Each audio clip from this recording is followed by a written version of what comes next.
Alright, so now that those ads are posted, I've put about another $650 in my pocket in eventual time. The only difference is I do it with a hustle and I do it with a grind and I do it consecutively and I keep it going to the point where it's 1/3 of my income now.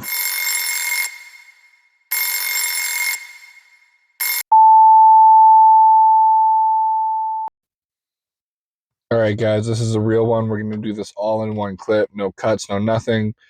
Alright, so my name is Joshua Boyd. I am born in Sudbury, Ontario, raised in Airdrie, Alberta, just north of Calgary, Alberta. If you don't know where any of those places are, I'm Canadian, eh? So, long story short, I grew up in a good home. My parents are still together to this day. Tight-knit family. Everything's like, statistically speaking, I'm from an upper middle class family with like really good opportunity ahead of me and every opportunity to succeed, and I still ended up homeless, and I'll tell you how. All with mental health. This is a mental health video. This is for people that struggle with mental health, from anything from anxiety to depression to schizophrenia to schizoaffective disorder to bipolar, borderline personality disorder. Whatever your cup of tea is, whatever the cocktail the doctor gave you, I hope you're taking it. But yeah. So when I was 19, I went to culinary school in Vancouver, and I had just gone through a really, really horrible 4-year long relationship. And it was the most mentally abusive situation I've ever been in my entire life. Probably my first taste of real abuse, given the fact that I'm from a good home and never experienced any of that kind of stuff at home. And then I got really into the chef industry and worked years and years in that and experienced a lot of mental health and a lot of abuse and a lot of yelling and a lot of screaming and a lot of throwing plates and a lot of getting accused of shit. And basically, like, this is a very light form story because it's not about how bad things got for me there, because it's about how good things are going to get, and that's what we're going to get to. But when I was 19, I completely spindled out of my sanity and went completely insane. And one day I left my house in a state of psychosis in Vancouver. I was living in a $2.5 million mansion in a basement suite for $650 a month, renting a bedroom. I lived with 3 people in the basement, and there was 5 people upstairs, and there was a bedroom for each and every one of us. It was a massive house in a beautiful neighborhood, and I couldn't believe what I had scored when I got there for my living situation for being in culinary school and only making like $15 an hour. Like, I was doing pretty good for myself. And I got so caught up in my success, and I had a job lined up in Switzerland at a 2-star Michelin restaurant for when I was done school through some friends that I met from Europe working in the industry. And I got so caught up in my success and look at me now and all this shit that I started like listening to a lot of Eminem and a lot of rap music and just pumping up my ego every day until I was the crazy guy walking down the streets, flailing my arms everywhere. I was 110 pounds when I got checked into the hospital. My eyes were bulging out of my skull. I had black eyes. I hadn't showered in who knows how long. To be truthful, guys, I do not know how long I was on the streets for because I was in such deep psychosis the entire time that I like didn't even know I was homeless. I just knew that I couldn't find my way home. I didn't view myself as homeless. I didn't know I was homeless, but I was. And I still had a little bit of money in my bank account and I still had my wallet on me and stuff. So for like the entire time I was homeless, I was able to get a glass of orange juice from 7-Eleven or like a fucking donut or whatever. I was like just making it last, but I probably ate like 500 calories once every 3 days for like 2 months the entire time I was homeless. If we're going to call it 2 months of homelessness, because I don't even know. And then something fucking magical happened. I was following the signs, being the crazy guy on the street. Fucking, I'd see 333 graffitied on a wall, and I'm like, it's a sign. It's an astrological alignment. And then I'd see a trash can, and I'd kick it and be like, life is shit. And everything was a sign, and I was following these signs, and I was just trying to get to somebody or something. I knew I was meeting up with someone, And then, right when I was ready to give up, right when I was ready to jump into traffic and just commit suicide and fucking end it all, I saw a light, a literal light. And it was so big that I couldn't deny it. And then three people walked out of it and they walked towards me and they literally told me everything about the afterlife, everything about everything in life. And it was like a dream. I couldn't recall to this day what they actually told me. But in that moment, I knew how life worked. And to this day, it's ingrained in my subconscious on how life works. And I'm just on this trajectory. And like, guys, it was just intense. So, how did I end up not homeless? Well, when I shook hands with those three people that I hallucinated with, everybody saw me shaking hands with the fucking midair. And somebody who had a kind enough heart to phone 911. And this is in the middle of downtown Vancouver, the highest homeless rate in all of Canada. There is another guy like me around every corner in Vancouver. So nobody phones 911 on these people. And somebody actually phoned 911 for me and got me help. And literally within like 30 seconds of the hallucinating people, like when I was done talking to them, they said something along the lines of shit's about to get intense, but this is for your best good. Like, we got to go now. And I was like, no, don't go, don't go. And I didn't even know I was hallucinating. I just thought I was talking to three people. And then the cops came and handcuffed me and fucking pinned me on the ground and told me that I was a drug addict and this and that and blah, blah. And then I explained to them that I'm completely sober and I don't do drugs. And they're like, well, do you know anything about mental health? And I was like, mental health? No, I don't know anything about mental health. And then they were like, this is a mental health case. You're going to the hospital. And then it clicked. I was like, oh my God, they're here to help me. And then I just started breaking down crying. And like, I was like, oh my God, it's over. I'm not going to be on the street anymore. And I know my parents' phone number off the top of my heart, but my phone was dead and I had nowhere to fucking charge it for 2 months. I couldn't find anywhere to charge my fucking phone. I don't even think I had a phone charger on me. And get to the hospital. They stripped me down naked. They put me in a gown because I can't do it myself because I'm too weak to even move my own body at this point. I think at that point, I was just like realizing how intense this has all really become. And as soon as I got the help in the hospital, I couldn't make another movement after that. I was done. Like, I looked like I was going to die. And, yeah, it was fucking. But anyway, how does talking to yourself help? The whole time I was homeless, I had no one to talk to, no one to do. I was making all those decisions. And yeah, I was crazy. I was in psychosis. Yeah, I was talking to myself. But I was making rational decisions. And when I got good again and put on all my weight and stayed in the hospital and ate my meals and took my medication and got my diagnosis, by the way, guys, I'm schizoaffective manic bipolar 1 with ADHD. If I can be here making this YouTube video, I promise you, you can be here making a YouTube video, making your life, getting out there.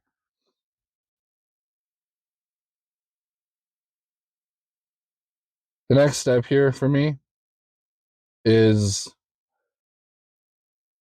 by the way, if anyone's wondering where do I live now, I live at my parents' house because I have a good family and they took me back in. I am 28 years old and I am probably 6 years behind in my life because of what's happened to me, but I am not stopping.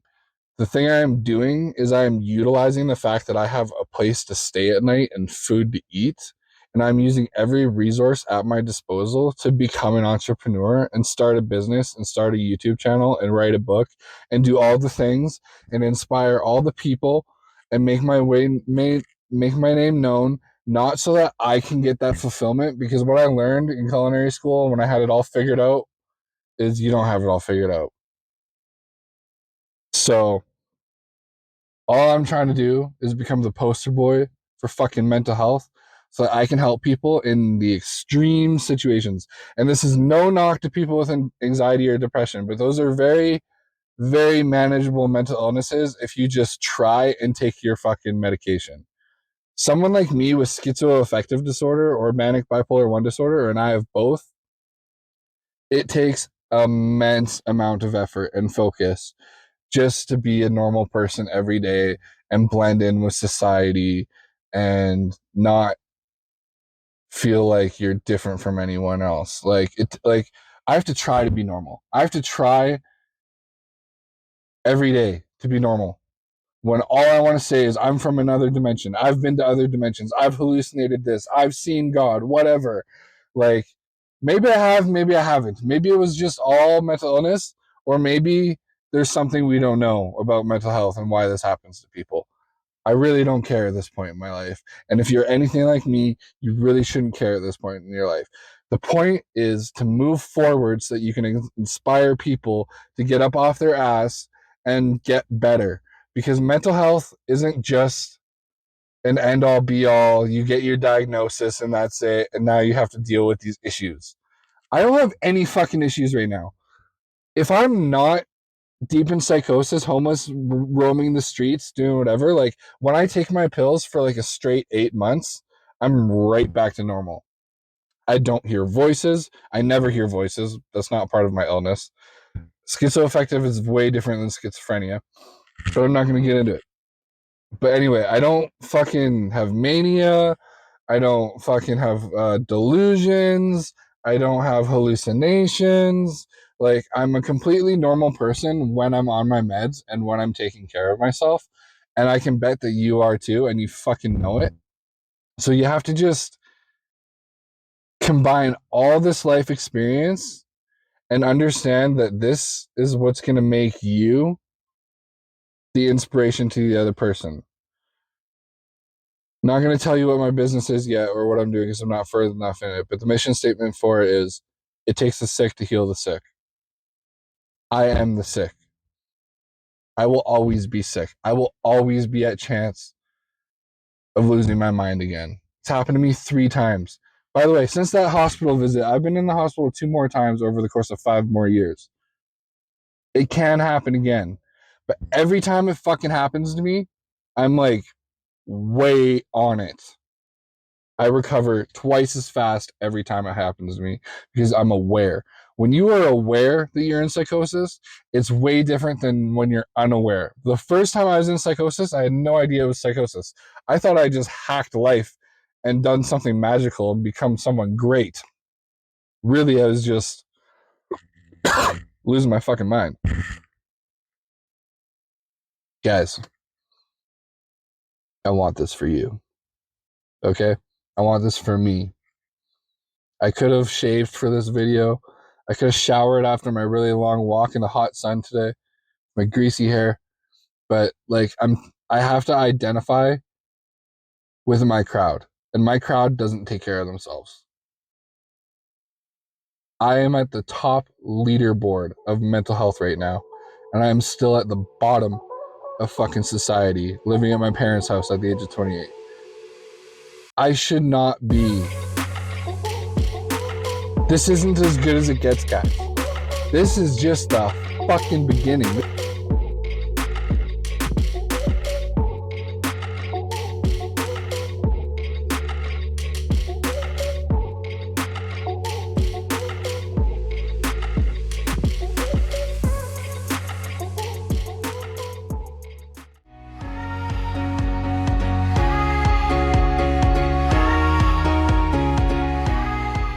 All right, so I went through the 2-week experiment of testing out my routine so that I can talk about it and explain it so we can all learn and grow together. So join me in this video about mental health and routines.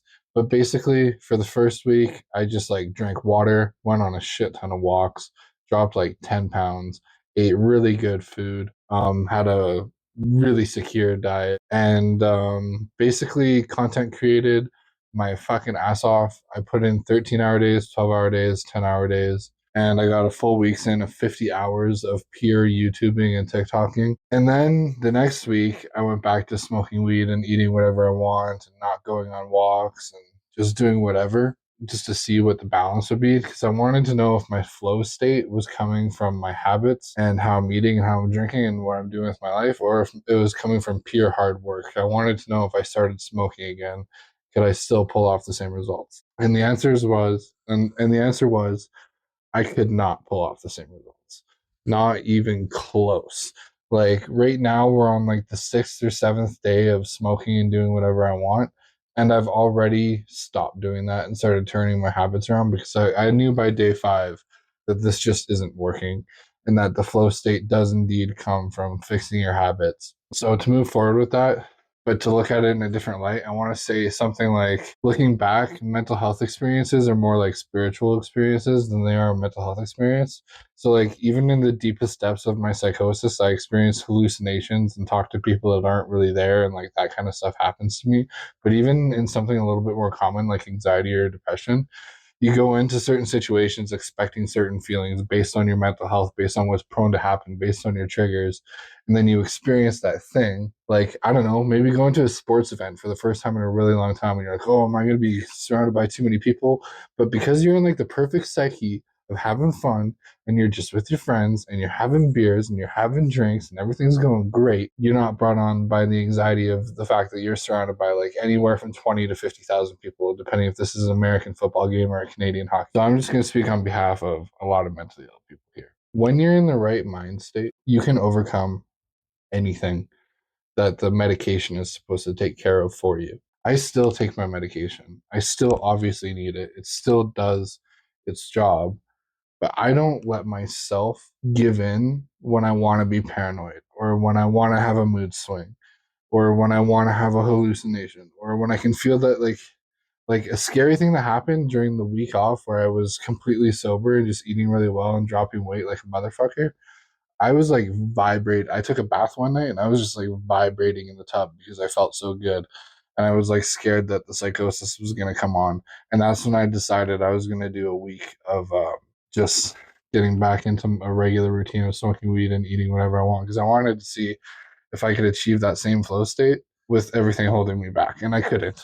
It was impossible. But it's in our normal routines where we just I don't know, you're gassing up your car and you walk into the Shell gas station and there's like 3 conversations happening in the lineup and it's just too much for you and you're like, oh, this is bringing on my mental health. I'm not built for this. This is bringing on my anxiety. So then you got to ask yourself, is this really me and my illness, or is this just a mindset that my doctors and the government wants me to be in? Because I'm speaking for myself now. I should be way more severe than I am with schizoaffective manic bipolar 1 and ADHD. Like I shouldn't even be able to put a sentence together, let alone create content and do my own editing. So my conclusion to all this is the more you develop your routine and get to know yourself and what you can and cannot get away with, what is considered healthy and what is considered unhealthy to you. When you find this magic middle point in that routine, your mental health symptoms seem to just disappear and then you don't feel mentally ill anymore.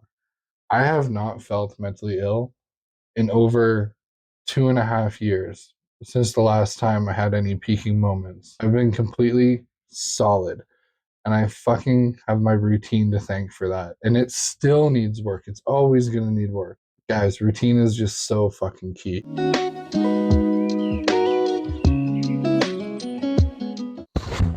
All right, with all this self-help talk and personal growth stuff that goes on the internet and like a vast large community of people trying to better and grow themselves, when you're mentally ill, it can kind of feel like you're not in that category because you're going to be dealing with these issues and symptoms and medications and chances of going to the hospital again for the rest of your life.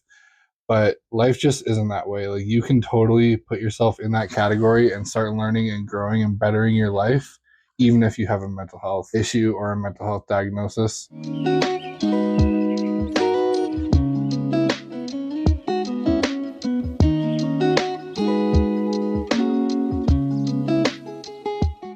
So this all starts with busting a myth. The myth that you need a support group or a support system to succeed in your mental health recovery and maintain stability. Side story, do you know how many friends you lose content creating and like putting yourself out there on the internet and trying to live your best life? Like everybody calls you a fucking crazy motherfucker.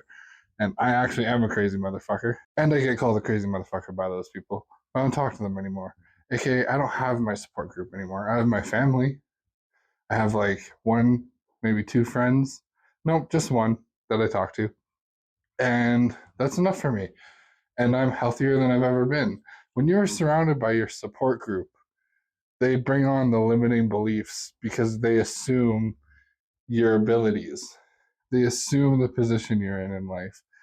And you'll talk about something you're going through or what's going on, and they'll be like, oh, like, how's your medication cycle? Are you taking them regularly? It's like, dude, you know if you know. That's just not how it works.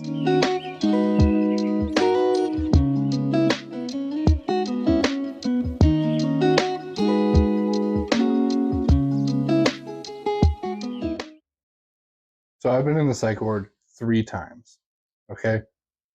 3 different hospitals, 2 different cities. And I noticed the same thing. The number one reason why everyone's my best friend in there is because I'm the only one that's not being held back by limiting beliefs when I'm sick and when my psychosis gets the best of me and I actually need hospitalization. It will happen every once in a while. Every 5, 6, 7 years, you know, you go to the bin. It is what it is. Then you take your meds, then you go home and you're better. But in there, everybody, and I know which crowd I'm talking to here because I've sat at the same tables with you in the same psych wards in the same hospitals. They don't believe they're ever going to be happy again. They don't believe that they have a future. They don't believe they're going to get a career. They don't believe they're going to fall in love. They don't believe any of this. And if they have any of these things that somebody else might want, they think they're going to lose it. And they think that they can't maintain it. And they think that it's all over. Guys, I know I already made a video about limiting beliefs, but like the power of believing in yourself and just telling yourself, whether there's a God out there, to this is a spirit, or to whoever or whatever your religion is, you just tell yourself, I'm okay, I'm going to be fine. This is the process. Everything's going to be cool. And it's all about that self-talk. And that is so much more powerful than a fucking support system of people who do not understand what you go through, and they never will, and they'll never be able to support you in the right way possible. So stop leaning on the people in your life so much. It probably stresses them out. That's probably what causes the arguments. You gotta take it in your own hands. Fucking fight, bro. Believe in you.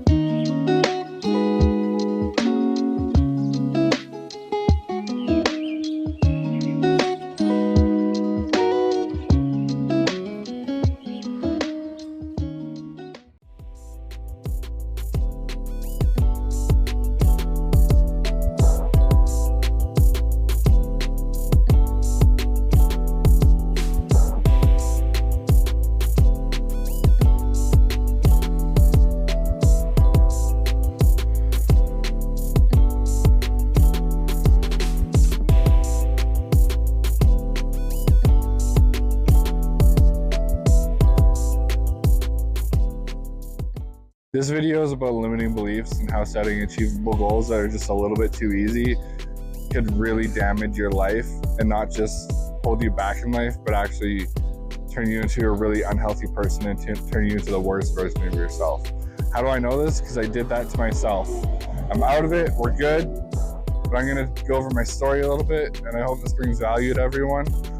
Join me.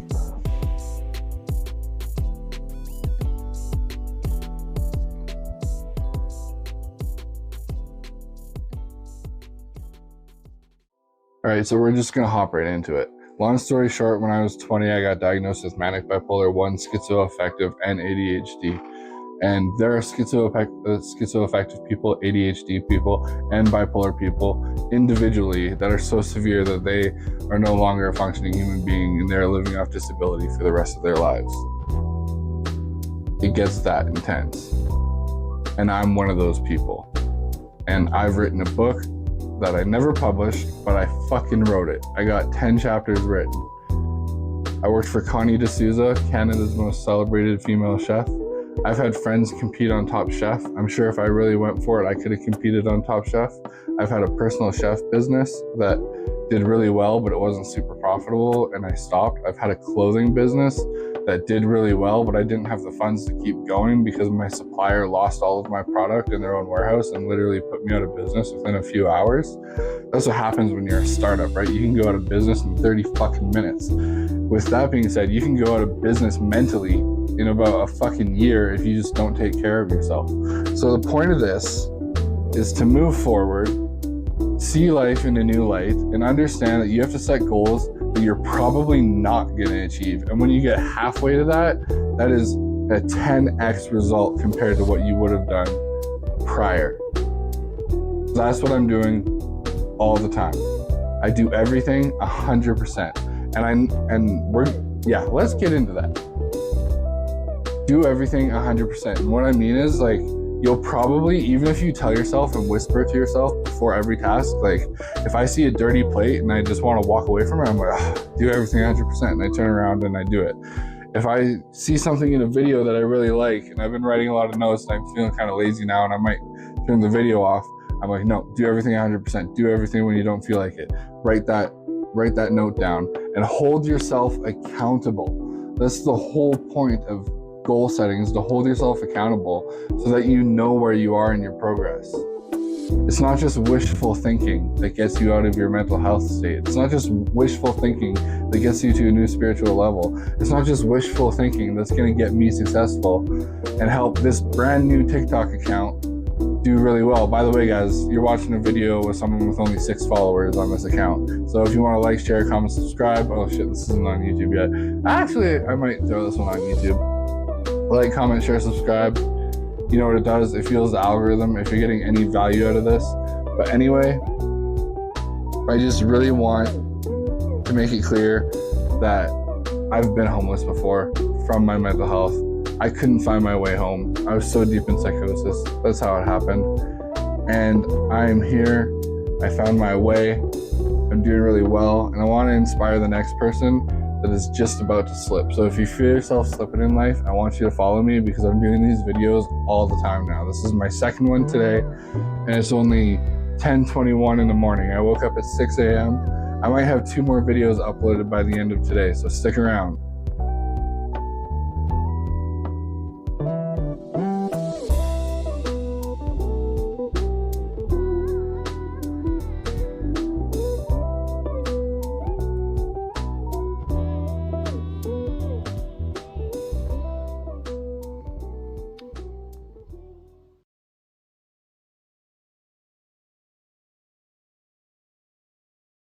Right, so everything's like what I ordered, which is good, which means I got exactly what I wanted. But one thing I definitely do because of having a hard time being an employee and doing much better in entrepreneurship stuff, I don't look at it like, oh, they fucked up my order, they're so bad at their job, why can't they just be consistent, whatever. It's like, the person that made this burger a single, when the screen definitely said a double, you have no idea what's going on in their life, you have no idea what they went through. They don't want to be there, they don't want to be working at McDonald's, they'd rather be working on their hopes and dreams too, right? So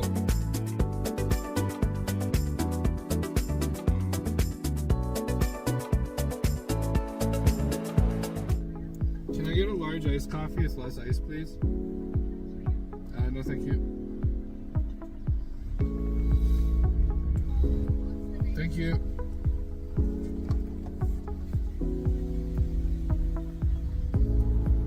Alright, so technically this is day 1 of the room transformation and day 1 of just really getting everything going.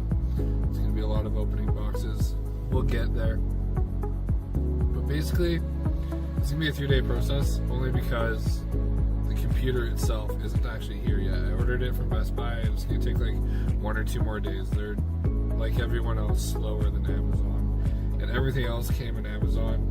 So if you guys want to purchase anything that you see in this video, anything that you see is cool, there will be affiliate links in my description on YouTube, and obviously I make a cut of whatever you guys buy. Everybody knows that, but I have to clarify that just to follow the rules.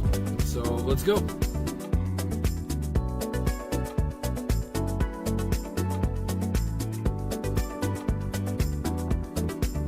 One more thing to do now that I got my coffee. before we start unboxing everything.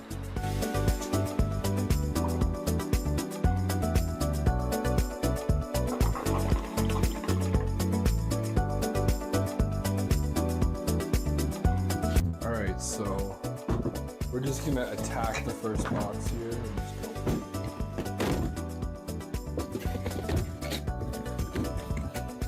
They always do that. They always like give you way bigger boxes. This one's a 34-inch monitor. Looks like there's a fucking couch in there. But yeah, let's get going.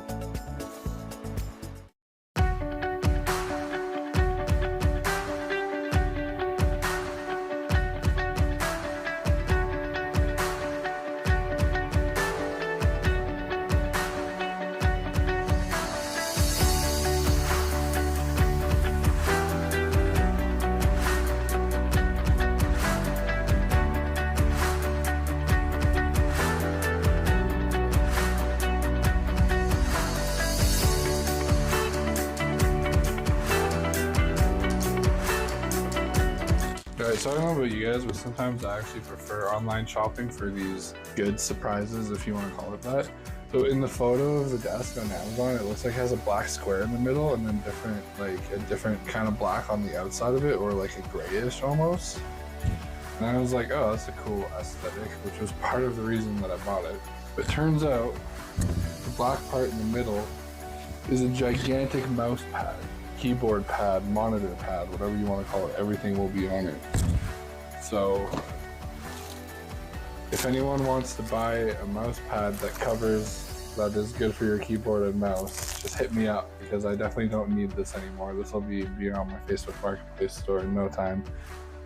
Alright, so day one is complete. The desk is set up. I have a lot of recycling to take out.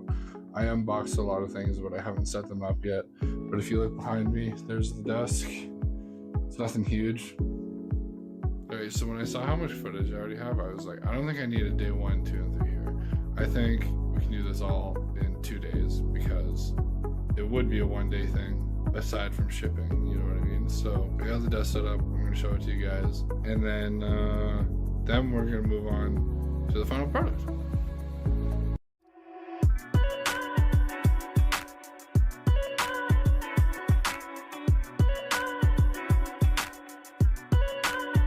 So I'm just gonna throw this into the video. I've been practicing minimalism. I wouldn't call myself a minimalist, but I've been practicing wearing the same clothes every day. I love it. Not having to think about what you're gonna wear every day causes you to not think about your image, which causes you to not give a fuck what people think, which causes you to focus on the things that matter more in life. And I've like decluttered the trunk of my car, all the drawers in my bathroom, all my closets, all my cupboards, everything that like just takes up space mentally and physically in our lives. But I'm throwing this in there to say that the whole point of minimalism, for me, the biggest reward is cutting out daily spending on things that you don't need, just to see how much you'll save. And that's how I got this whole desk PC set up for myself, because I saved extravagantly on the things that I don't need. And yeah, so I'm going to be making a video about minimalism at some time in the future. I don't know exactly which video it'll be, but I just wanted to dive in and tell you guys that that's something that's part of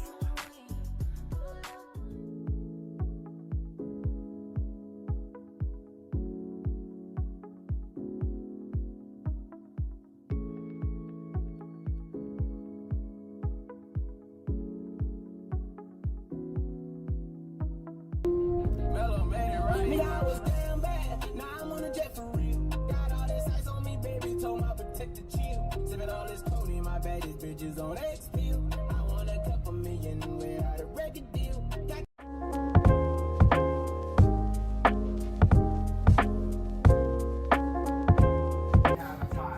All right, we're here.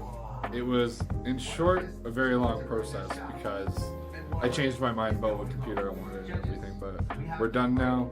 I'm going to show you the daytime footage, and then when it gets dark out, I would consider that the real reveal, because that's when the room really comes alive. That's when the lighting looks its best. But I'm going to show you guys both.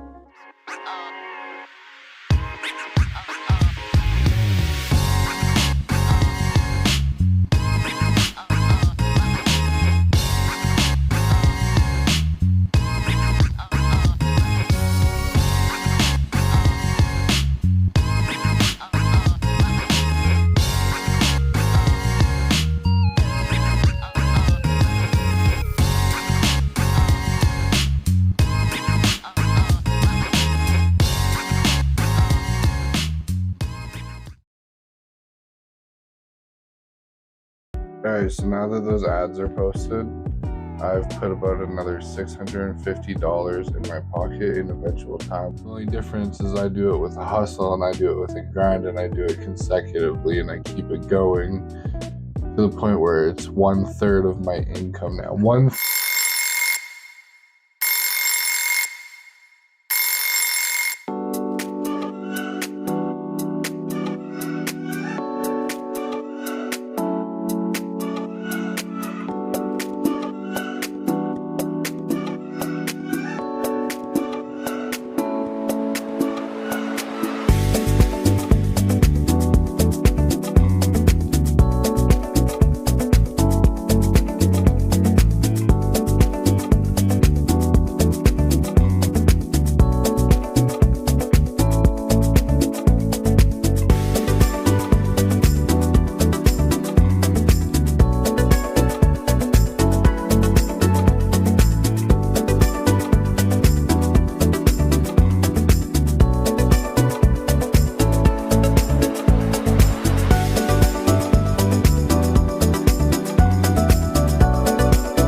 Can I get 2 large iced coffees with less ice, please?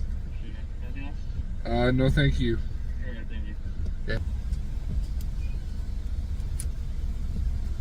Yeah. You too. Startup brands to outflank us on the single most important platform in marketing in the world, which is organic social media creative. And what has happened is in the last 3 to 4 years, the platforms have completely changed to a For You page, content finds you dynamic built on AI, which is actually in our benefit because we're getting to test the creative in that environment.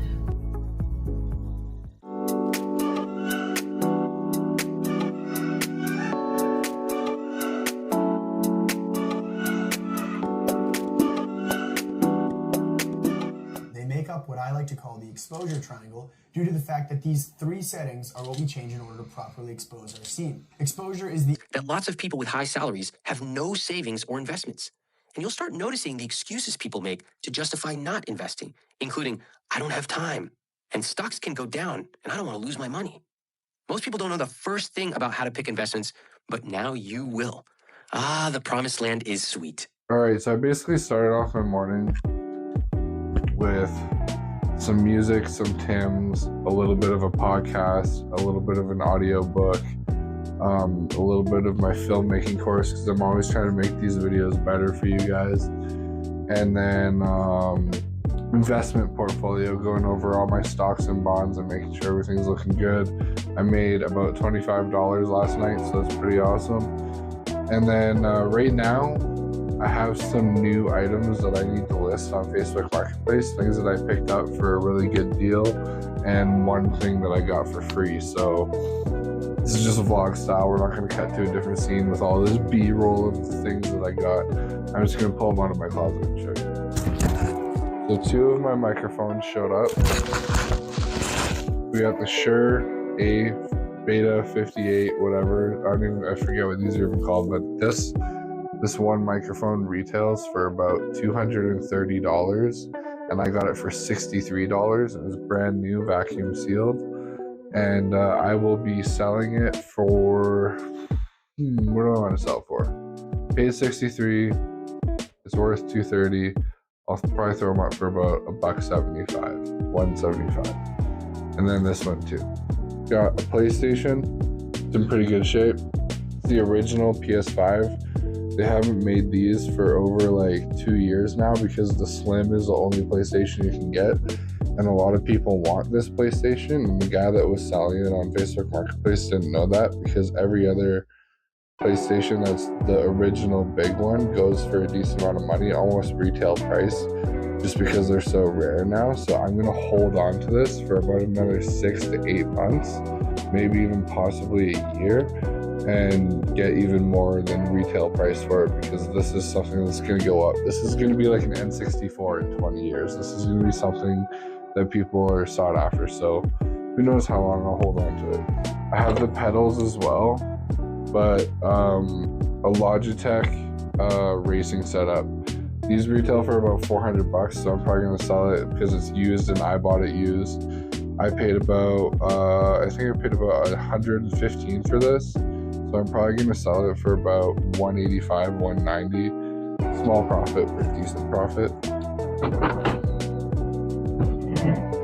I got this keyboard for free. I don't know why I keep making it go dark. Sorry guys, I'm still learning these new settings from my filming course, and I'm not used to all these ISO and using the pro camera and all that. So when I do this, it goes dark because it's affecting my shutter speed, and there's a way to turn that off, but we'll get there. Anyway, this is a keyboard. It's a Razer gaming keyboard. It doesn't look like much, it just looks like any other black keyboard, but people really like Razer, and someone who's low income that would want it for gaming, I'll give it to them for like $5 or $10. I don't even care.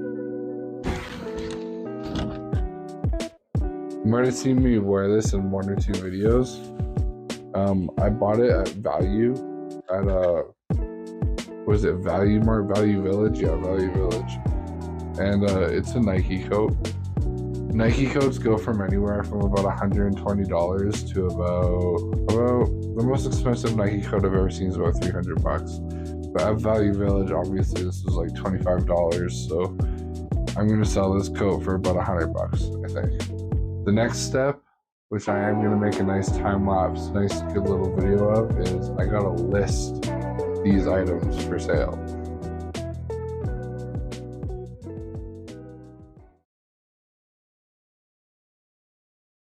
Alright, so this would be considered the digital marketing and sales part of the day, where I literally just create free Facebook ads, which is something a lot of you have probably done before. The only difference is I do it with a hustle, and I do it with a grind, and I do it consecutively, and I keep it going to the point where it's 1/3 of my income now. 1/3 of my income is everything I'm about to do here in like less than 10 minutes. Parts of this video might be time lapse, parts of it might not. We'll see how this goes, but I'm just gonna shut the fuck up right now.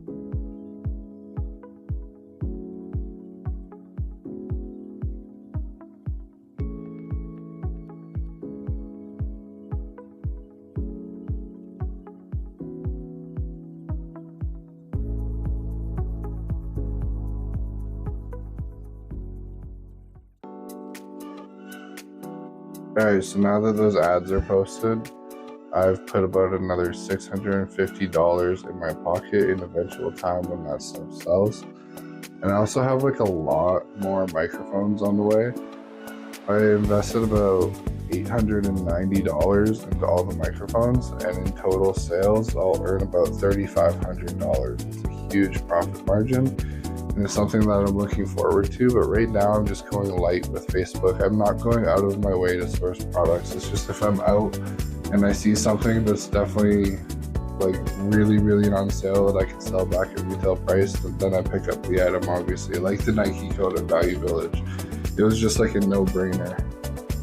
But yeah, so like the craziest thing that I'm doing right now, like what's really upping my sales is, here, hold on, I have all these like, let's try and get this on camera. I have all my spiritual rocks or whatever. I have a big pile of them. And when I take photos of my product beside the rocks, it's not that the rocks are giving me this spiritual power allowing me to make more sales, but people see the rocks in the photo and they're like, oh, this is some spirit junkie guy that I'm buying off of, he's safe. So people just like identify the photo with a safe person. And I shit you not, ever since I started putting those rocks in the photos, I've literally like not doubled my sales, but doubled the speed in which I make a sale. It's been pretty hilarious.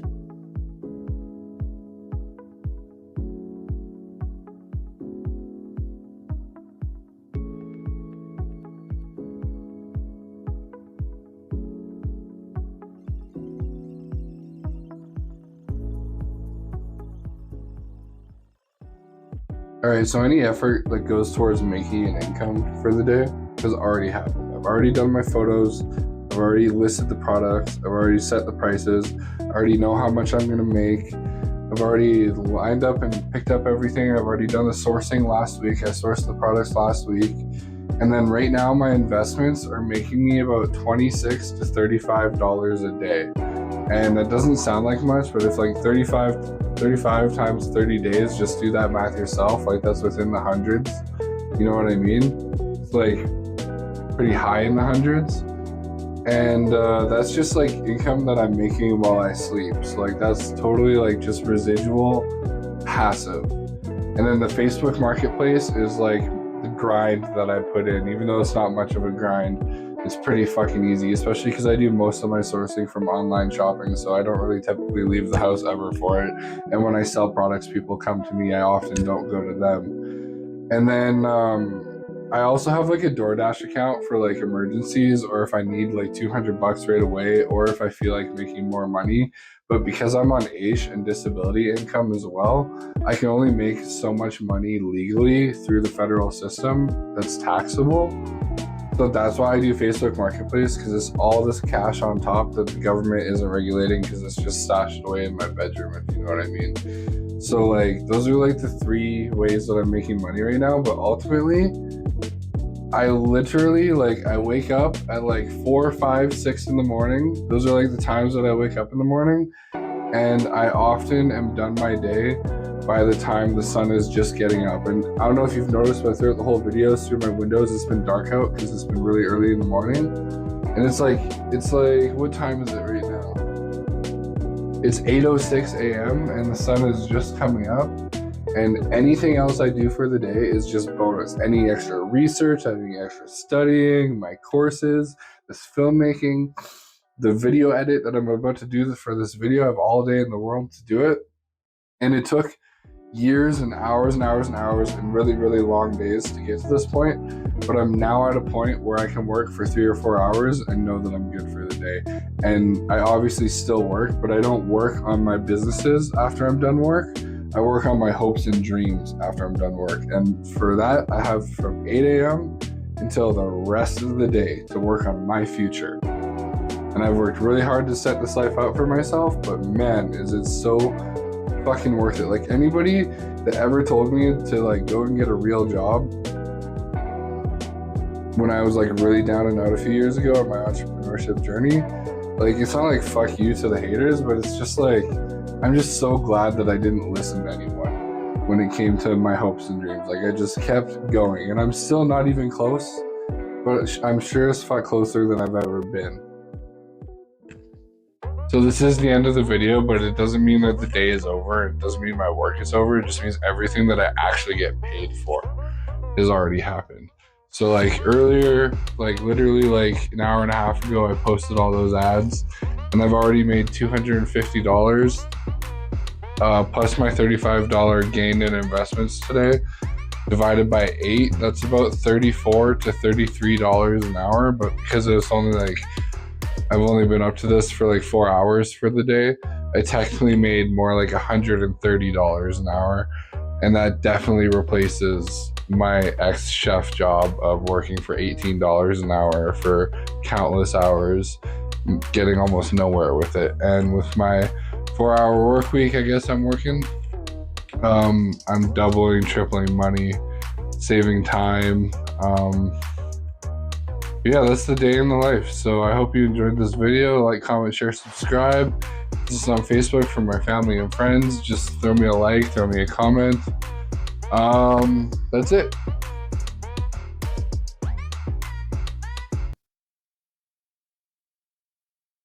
All right, guys, welcome in.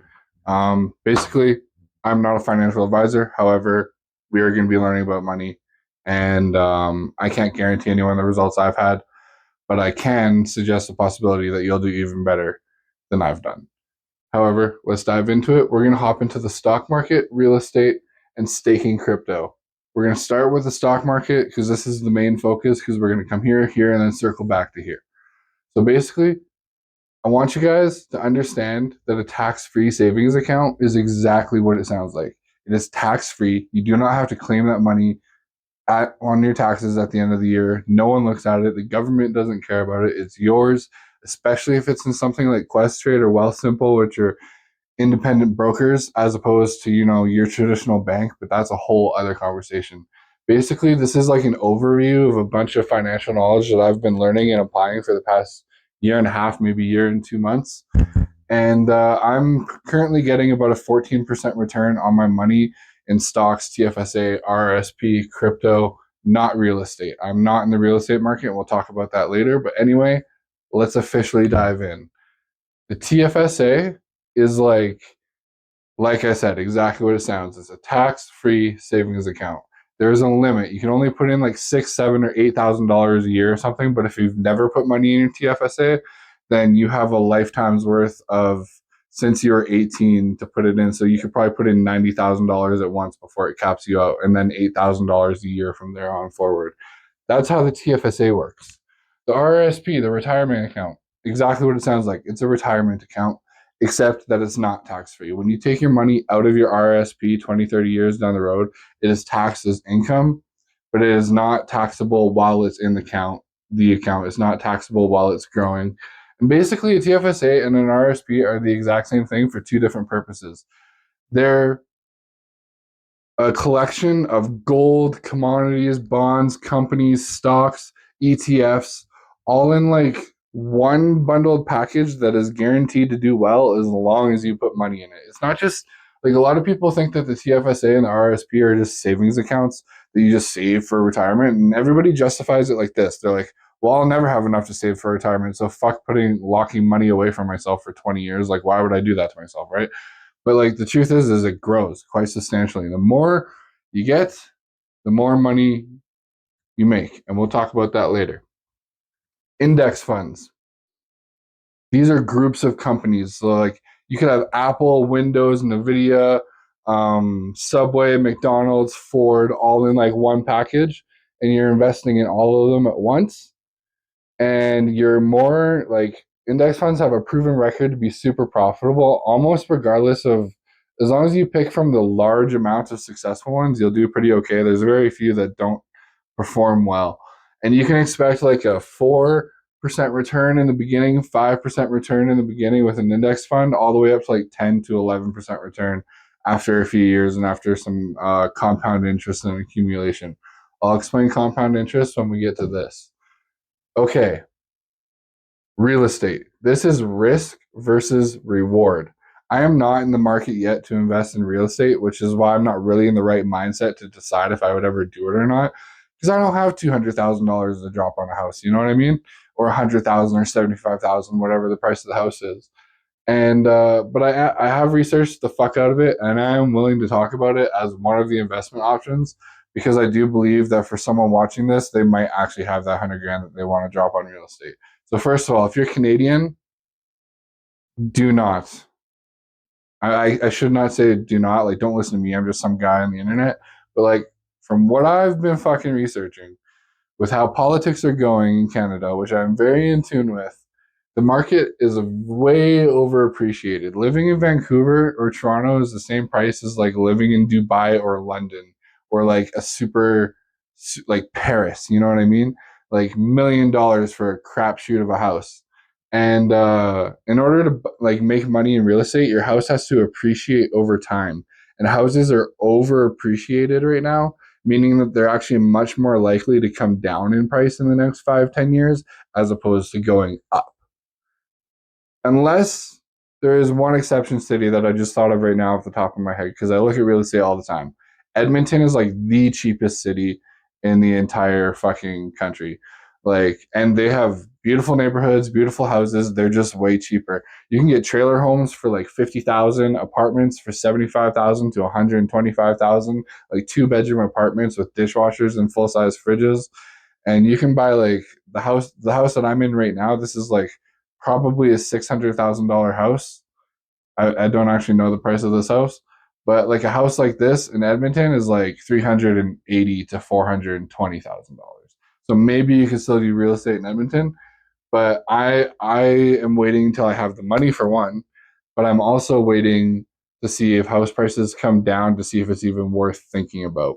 Because right now, my personal preference is, I think real estate, unless you already have 60 homes making money for you, Like, I don't see this being like the time to enter the game.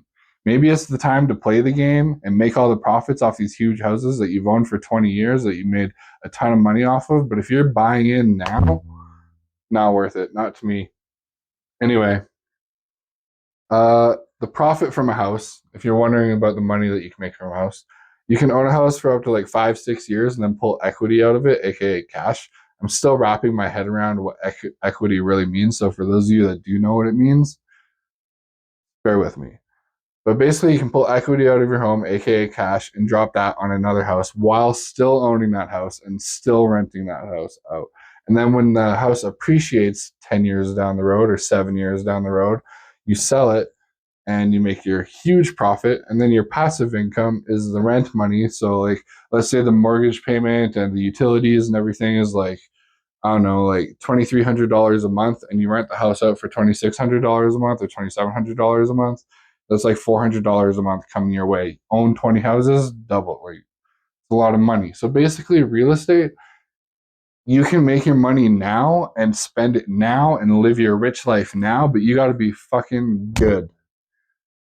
Investing is much more forgiving than you think, and that comes to this, and we'll get to it. Don't worry. But yeah. Okay, staking crypto. Deep knowledge required. Yes. Cryptocurrency is very volatile. And just like stocks, there's two ways to do it. You can hold, like what I do, just put my money in the S&P 500 over and over and over again and just watch it grow. Or you can day trade, like trade by the minute, like watch the charts and actually bet on it and make profits throughout the day. People do that with stocks, but people more commonly do that with crypto these days. Like in day trading, volatility is a good thing because prices are going up and down all the time, and you can make money whether it goes up or down in crypto and in stocks, but especially in crypto. You can make money when it goes down, you can make money when it goes up. All you have to do is buy or sell, a buy order or a sell order. And that leads people to make a lot of money if they're really good at it. But like I'm suggesting here from real estate, the risk is high. The reward is high. Crypto, the risk is high. The reward is high. But what's this word staking mean? Staking means crypto staking, aka holding. The same thing. What is it? Oh my God. What's happening right now? Staking is the exact same thing as investing in the S&P 500. Basically, I can't think of the word right now, but all I do is throw money into the S&P 500 and I'm never fucking touching it for 20 years. I can take it out whenever I want to, but I'm just going to watch it grow. That's the same as staking crypto, except it grows like this and then it comes down like this and it grows like this.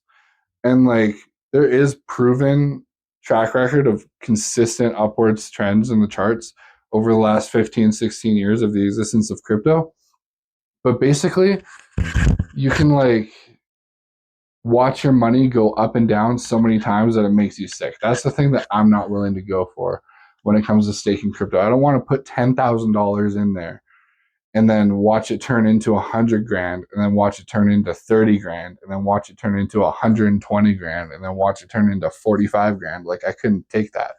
So what I do with my Wealthsimple account, which is where I invest, hold crypto, stocks, TFSA, and RSPs all in one account, I buy like $200 worth of Bitcoin and I buy like $200 worth of Ethereum.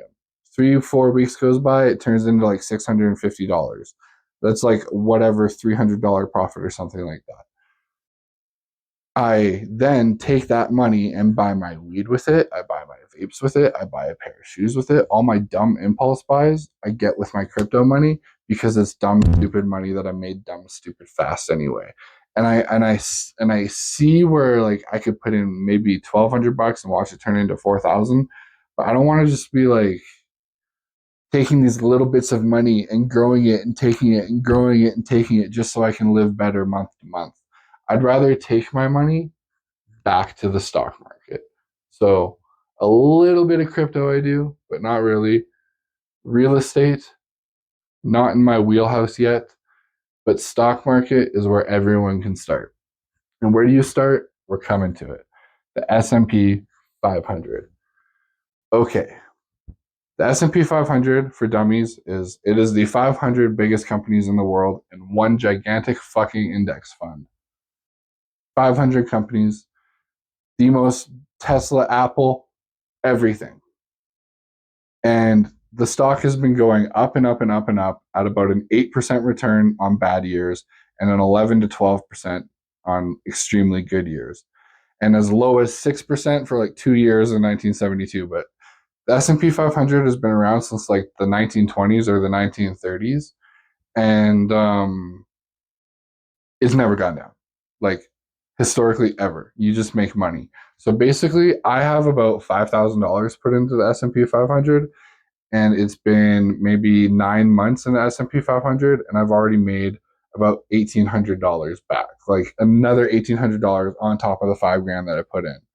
So what a lot of people do is they put all their eggs in one basket, which you would oftentimes always tell someone, never put all your eggs in one basket. But with the S&P 500, you get a pass because that is the most guaranteed index fund in the entire fucking world. So then you might be thinking, well, what about stocks, like actual stocks, like a single stock? Like what if I just buy Ford? What if I just buy Walmart? What if I just buy Mr. Sub? What if I just buy Shoppers Drug Mart? What if I just buy Save on Foods? That's not going to get you anywhere. You have to pick the top 500 companies, individual stocks, and invest in those. And I'll only pick like one or two. Keep your stock portfolio small. Like I have a TFSA, an RSP. I invest in Apple. I invest in the S&P 500. And I have a little bit of Bitcoin and a little bit of Ethereum. That's it. But all together in one portfolio, in one app, which I might share a link to in this video, like in the description. But yeah. I don't know, guys. I just feel like I've put a lot on the table there right now. But I didn't mean to leave you hanging there. I know I was on a train of thought there, but I kind of lost it. But it all has to come to this, has to come to my final thoughts. And just like a little bit about my journey. So basically, I just spewed out all the most important pieces of financial information that I have learned in the last year and a half off of YouTube and some Udemy courses and some Coursera courses. And basically, none of this shit comes to fruition unless the thought of growing your money instead of spending your money starts to consume you. I have historically been bad with money my entire life. I'm 29 and I'm just getting started with investing, which is probably a good age in the long run. But for right now, I feel ancient because this is as old as I've ever been. And all I can think about is like, what if I started this 8 years ago? But basically, I started investing about 1 year and 2 months ago. My initial investment was $10,000, and I put in about $1,000 a month into all my accounts: RSPs, TFSAs, S&P 500, the whole portfolio, Apple and stuff. And I'm on pace to retire at 55 with a whopping bare minimum. If I get a 7% return for the next 20 years, which I'm already doing better than that, but you have to account for the worst when you calculate this shit. If I get a 7% return for the next 20, 22, 23 years, I'm at $1.5 million and growing. And I can like take money out before I put it back in. And I've never made more than $20 an hour in my entire life. I've done some entrepreneurial shit in my day. I've had 3 businesses, and I actually just stopped doing Facebook Marketplace sales a few months ago, and I'm on disability income now. Like I'm on ACE because of my mental health stuff. But it's no big deal. Don't feel bad for me. It's honestly like amazing. I just get free money for doing nothing right now. But I have plans when my car's running again to get a job in a kitchen and go back into cooking, because cooking will feel so much worth it, so much more worth it, knowing that all the money that I'm making is going towards, well, not all the money, but a lot of the money that I'll be making from the kitchen and AISH at the same time, can invest it. And I want you guys to get curious about investing. It's been the most amazing journey, and I just want to share the love with everyone. And like, I'm by no means rich. Like, not going to say what my month to month is, but I'm doing fine. But I could have been a hella more ahead of myself if I started this a long time ago. So if you're 20 years old watching this, this will just be the seed that got planted. If you're like 28 years old and you just watched all this, it might hit you a little harder. But if you're like 32, you might even want to get started. The first phase of investing is like 16 to like 25. That's the first phase. The people that get in that window end up with the most money as long as they're good at what they do and they keep investing. The 25 to 30, 32, 35 range is the second phase. And that's where I joined in. It's the third phase where it's really hard to catch up with compound interest and it's really hard to make the same money. You got to start this shit early. You got to get your money growing fast.